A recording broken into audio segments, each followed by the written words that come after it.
We've got breakfast on the go, and it is a beautiful morning again. So this here is Matt, and this is a Soviet-Afghan era primarily?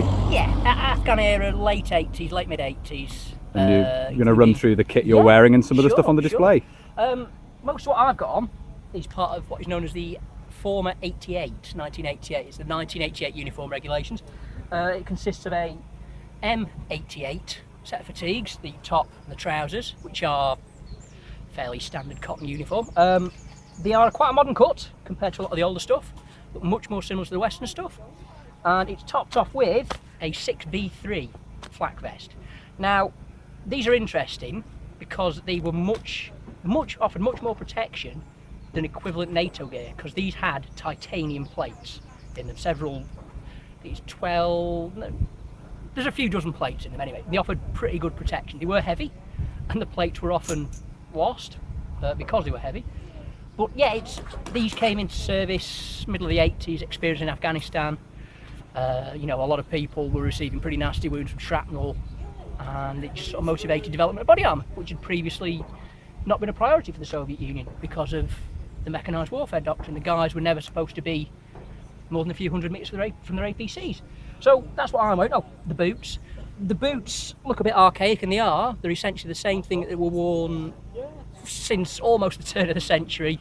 The same similar sort of cut jack boots. They were replaced amongst troops as the Afghan war went on, and by the beginning of the 90s these had started to fall out of service in most branches. So the display here, we have quite a lot of guns. We have a PKM, the Soviet and now still the Russian GPMG, 7.62 by 54 rimmed caliber, the longest serving cartridge in the world. It's a very, very good gun, quite widely liked, and was used from the early 60s onwards, replacing things like the RPD and the SG-43 machine guns and those sorts of things. It's a bit heavy, as one would expect from a GPMG. It can be vehicle mounted, there are tank mounted versions, the infantry version obviously, and various other adaptations. We also have here an AKS-74, the folding stock version of the AK-74, which is the 5.45mm little brother of the legendary Kalashnikov AK-47. Introduced because the bullets were smaller, lighter, you could carry more of them, and it had a lower recoil impulse and supposedly better terminal characteristics than the bigger 7.62 by 39 bullets. I wouldn't know. We also have a KS-23 hidden under here. That's a special purpose riot shotgun used by the Russian security services, mostly in regards to stopping prison riots. They are actually made, the 23 refers to the caliber, the 23mm caliber. They're actually made from rejected anti-aircraft gun barrels. Gun barrels that pass through the factories and get to final checks and are deemed, oh, this isn't any good, are taken, sawn down somewhat, remachined and fitted to these monsters. Generally, the Russian prison service take a very dim view of riots and misbehaviour, and that is that dim view. We also have an RPO-A Schmel thermobaric rocket launcher, introduced, depending on who you ask, any time between the 80s and the 2000s. They actually entered service in the early 80s, the early to mid 80s, and were issued mostly to VDV units in Afghanistan, as well as Special Forces troops. They were designed for clearing caves.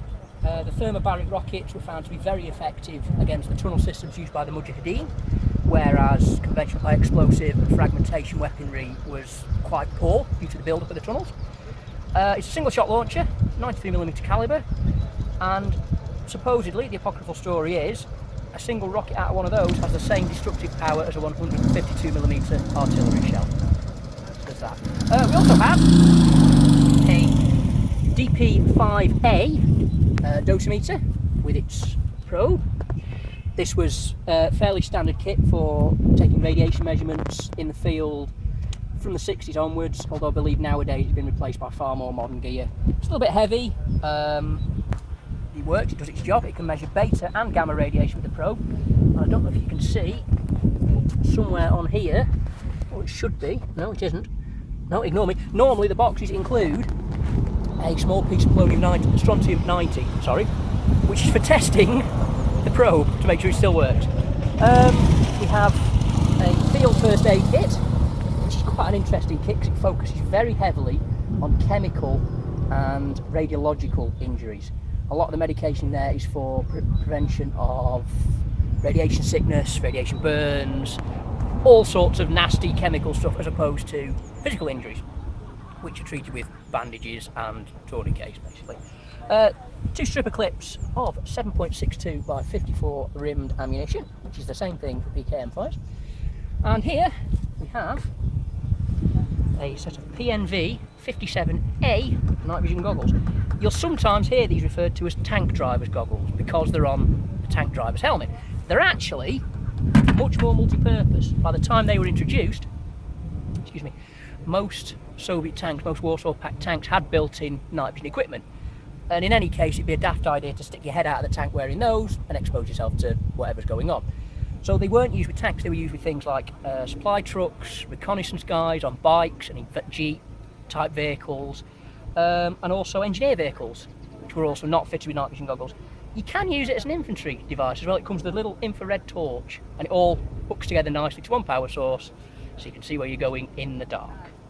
And that's mostly it, I think. Thank you very much, Matt. No That's problem. brilliant. Thank you very much for running through all that. There's quite a lot of it. Yes. Okay, so here we have Dean again, and he. Oh, my voice is echoing now. Then never mind. Here we have Dean again. He's going to run through his Bundeswehr, 80s Bundeswehr kit. Yep. So take it away, Dean. Okay, so I'll start with the weapon. This is the Gewehr 3. So this is the G3 rifle, the G3A4 model rifle. G3A3, sorry, I believe. So in the 80s, whilst most people are familiar with wooden furniture on these, they switched to a plastic green polymer furniture. These rifles are chambered in 7.62 NATO. They use 20 round magazines, either made of steel or more commonly aluminium. These are light as a feather. Compared to AK magazines, they're probably fairly flexible, but they work very well, as I'm told. It has a funny kind of charging handle common to most Heckler & Koch rifles, which you lock back and you can slap forward, which is known as a HK slap, which is great fun. It has a semi-ambidextrous magazine release because, like an AK, it has a paddle, but it also has a push button, for whatever reason. The safety, however, is not ambidextrous. That's on the left-hand side. It can be operated with the thumb. And again, common to many HK weapons, it has a rotating drum sight with various positions. The magazine pouches are kind of similar to the World War II kind of pouches you might have seen. Very much a traditional kind of German pouch, but in this case, in a kind of rubbery plastic instead of leather. Earlier pouches were thin, flexible vinyl, and you'll see they don't have this reinforcing ridge along the side, and they just look very flimsy, I would say. I haven't actually handled any, so I couldn't tell you whether they are or not. The belt is actually the same one that you would wear on your trousers, so that could be used to hold your moleskin trousers up. They tend to wear very quickly. I have one that's worn down to brass that I use for dress uniform and stuff, and I have this one which is just for my field gear. The Y straps on my webbing are actually the earlier type, more common to the 70s but used into the 80s. These are padded on the shoulders, and apart from the number of rattly hooks and other parts to clink and shake as you walk, these are, I would say, really, really good pieces of kit. The later type is almost like trouser braces, just with hooks on the end, and as far as I'm concerned, they are useless, and also they don't look very good, but they're also much less comfortable. These ones have hooks on the back for your backpack. Now that could be carried with these extra straps that I've hooked onto my pouches here, hooked onto the bottom buckles. The upside of these, other than that, is that they're very easy to remove, so that's great for me for storage. But what the soldiers tended to do is, with the loops that attach to the belt, they would wrap them in electrical tape or something similar to stop them rattling. but there's only so much you can do.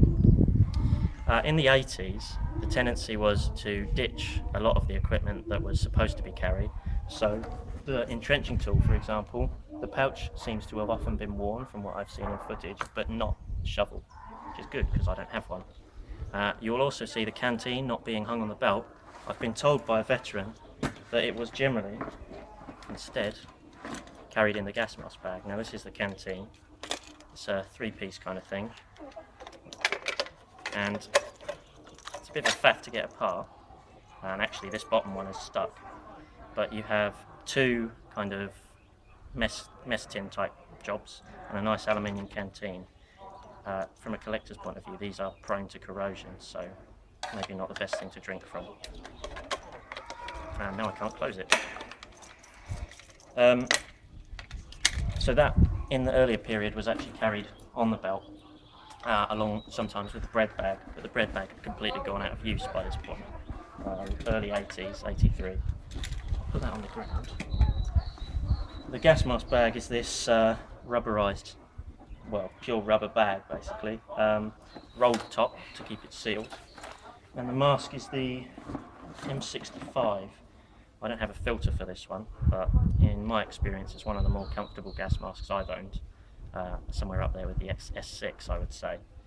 I couldn't really comment on its effectiveness, it's not something that I'm clear on, but it's all there, adjustable straps, you know. I'm not sure what else to say about that. There is also attached into the bag a repair kit for your NBC suit. Those NBC suits seem to be very hard to find, and I still haven't actually seen one. And I've also seen very few pictures of them. It doesn't seem like the soldiers tended to carry them with them.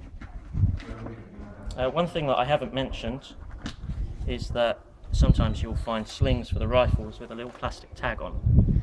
These are common to the gas mask bag as well, and in the case of the gas mask bag, would carry the wearer's name on a piece of paper. And in the case of the rifle, as far as I can tell from the first sling I had, they would carry the rifle's armoury number. So that's something worth noting. A lot of armies paint them onto the rifle, and in this case, as far as I can tell, they were on the sling. I haven't got any evidence for that, but it's only based on the sling that I've had. The moleskin uniforms, a lot of people might be familiar with if they're of the older generation, as the Parkers were very popular with university students. They are getting harder to find now, but I absolutely love mine. The fleece liner is incredibly warm, and these were used right up until the early 90s, phased out around 94 in favour of the Flecktarn uniform. They tend to fade very quickly, so you might find that the colours are very different. These are both genuine. You can get reproductions, and I used to have some. They fade too, so if you're worried and you get reproductions and they don't match, just wash them. Both of these are 90s examples. This one's 92, but the cut is exactly the same as the late 80s. Some of them have these loops, which I will show you here, but they were kind of removed later on. And I cannot for the life of me remember what they're for, though I've asked people several times. The boots, these aren't actually proper Springstiefel barra boots. I got these elsewhere, but they tend to be smooth leather around the base and then pebbled on the shaft, whereas these are pebbled all over. They have a speed lacing system, same as these, to make them nice and easy to get on, and you tend to blouse the trousers into them. That tends to be the way to go. Beret with me? No, but I do have these. These are a pair of leather gloves, common to the German army. There are 2 kinds of these. There are lined gloves and there are unlined gloves. These are fantastic for if you have to do any crawling, especially through nettles and thorns. Pretty much impervious to everything, so they make great gardening gloves, but they're flexible and they're soft and they're comfortable. But they are kind of hot. Even in the winter, these keep you nice and warm. So I think that basically covers everything that I'm carrying. I suppose the helmet is worth talking about. It's got a quick release fastener, as well as a fixed fastener, and a completely different kind of helmet liner to a normal M1. This is unique to the German helmets, as far as I know. Most of the other types have the plastic inner helmet like the USM one. Helmet net as well is different. It's got little clips down the bottom which have a habit of sliding around. And interestingly, when you get one and put it on the helmet, it seems like it's much too big. It has 2 strings with these kind of keyring loops, and the idea is that you tighten it up by pulling them and fasten them to the net. So that still gives you lots of play for inserting any foliage that you need. I tend to find with mine that this fixture on the back of the liner tends to rub on my head, but you get used to it after a while. It took me a while, but I'm alright with it now. So I think that actually does cover everything. That's brilliant. That I've got. Thank you very much, Dean. That's fantastic. Thank you. Thank you. Okay, this is Alex. He's another member of the group here representing the Soviet Army in the 1980s, specifically the war in Afghanistan. And he's just going to run through the kit he's wearing, which differs a little bit from that Matt was wearing. Yeah, so this is the kit of a VDV Spetsnaz soldier from Afghanistan. These were the Special Forces guys that often went in and did a lot more long trips, long reconnaissance missions, especially in the mountains. So the suit we're wearing is a Soviet Gorka, known nowadays as the Gorka 1.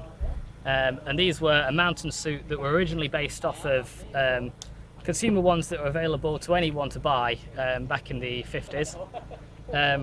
We also have a Chicom vest, which is captured from the Mujahideen.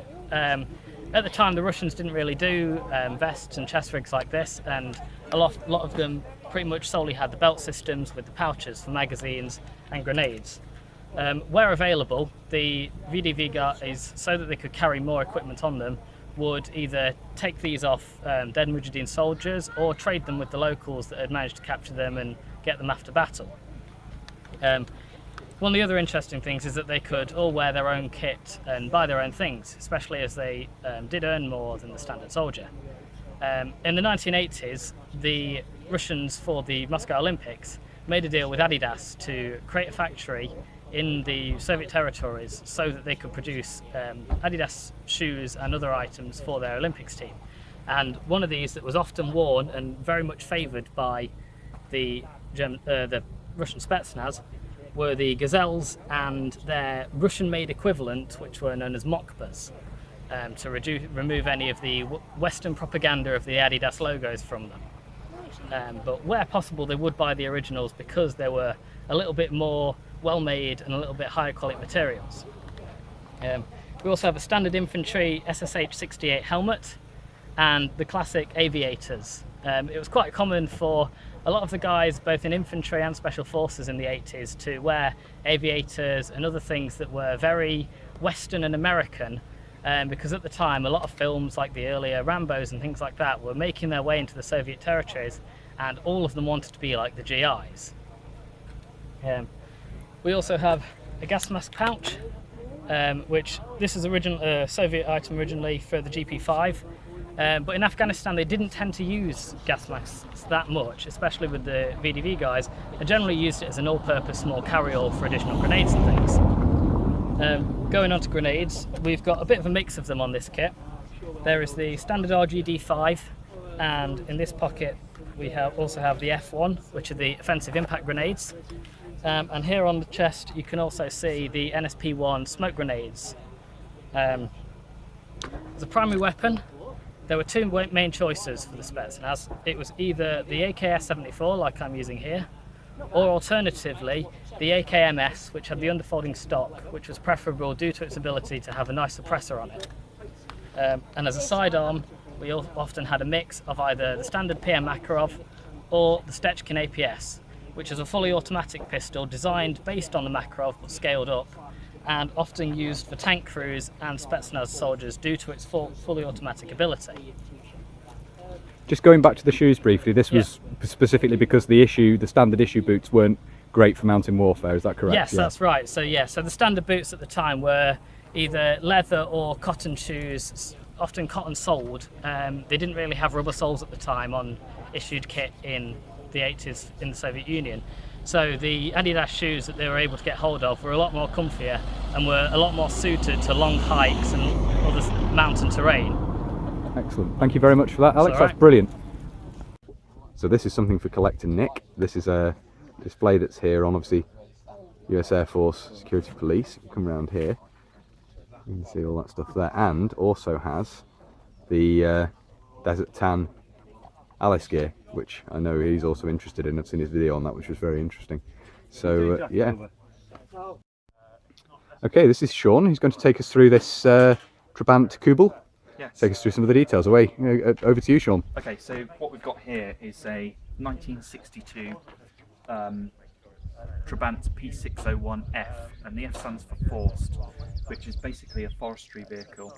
So this is the 1962.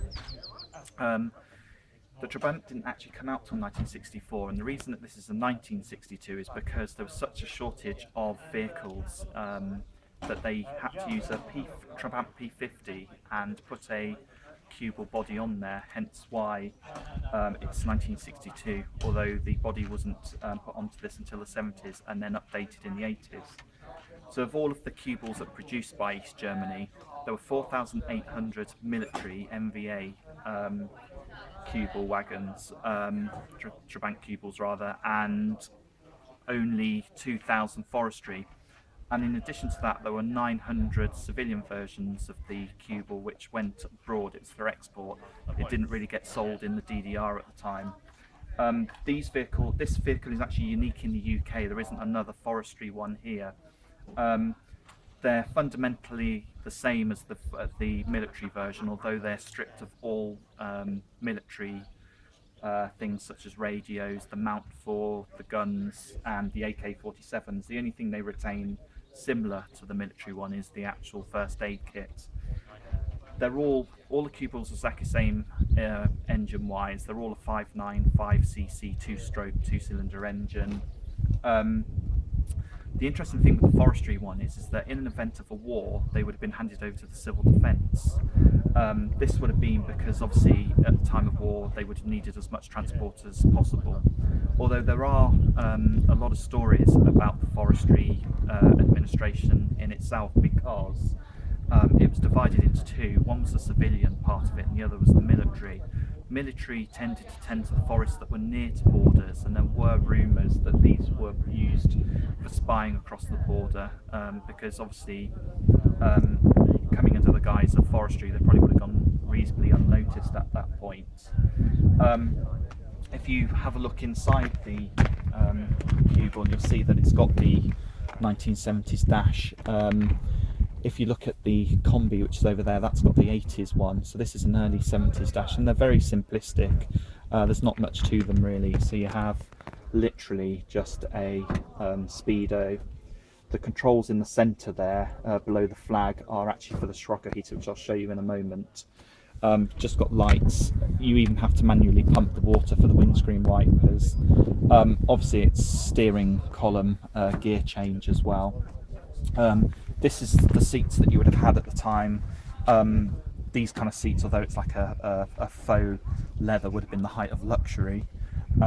These would have been used 365 days of the year in all weathers, and it's got a Scirocco heater, and let me show you that, because all of the military vehicles had these.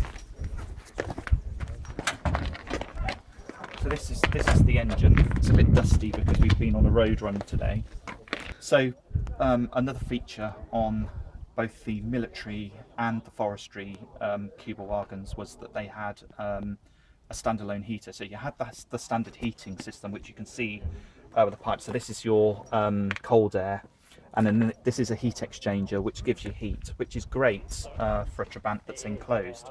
But they realised in a Kubel, because they were using them on the borders with the military and the forest, that they needed that additional and obviously it's just a rag top rather than a yeah, exactly. So what they did was they used a system, and it's very similar to a lot of systems that were used in Soviet cars of the period. So this is what they call a Scirocco heater. It has its own sparking system. So effectively you have an additional fuel tank here, which Kubels have the bolt holes for. The fuel is put in separately, so it isn't a 2-stroke mixture. It comes up into here. This is the fan system. And what there is under here, so you can see from the pipe, there's a massive pipe here which blows very hot air into the cab, you can have it either blowing cold air or heat. So it's actually a very effective heating system And that in runs the car. just off petrol burning Yeah, to it's produce the heat. separate to the normal Yes. fuel tank. So you've got a small fuel tank here, but on this system, it's actually quite remarkable. Fascinating. Absolutely interesting. Thank you very much for that, Sean. No That's problem. brilliant. That's all right. So this is the engine here. The Trabants they've only got 5 moving parts, and they were designed so that anybody could repair them, because back in the day, in the DDR, they didn't have garages as we've got them here. They were designed so that the average family could repair them. So if you look here, we've got 2 wing nuts either side. Yeah, see, I see there on the front. You undo those, the whole front comes out. You can actually lift this engine out yourself. Now, unlike a modern car, this is your fuel gauge. So it's 24-litre tank, and you literally dip to see how much fuel you've got. You mix 2-stroke oil with the petrol, so the actual petrol tank is in the engine bay. I always get asked questions, well, isn't that dangerous and don't they catch fire? Well, they made several million of them, and I've not heard of any horrendous fires resulting from having the fuel tank in the front.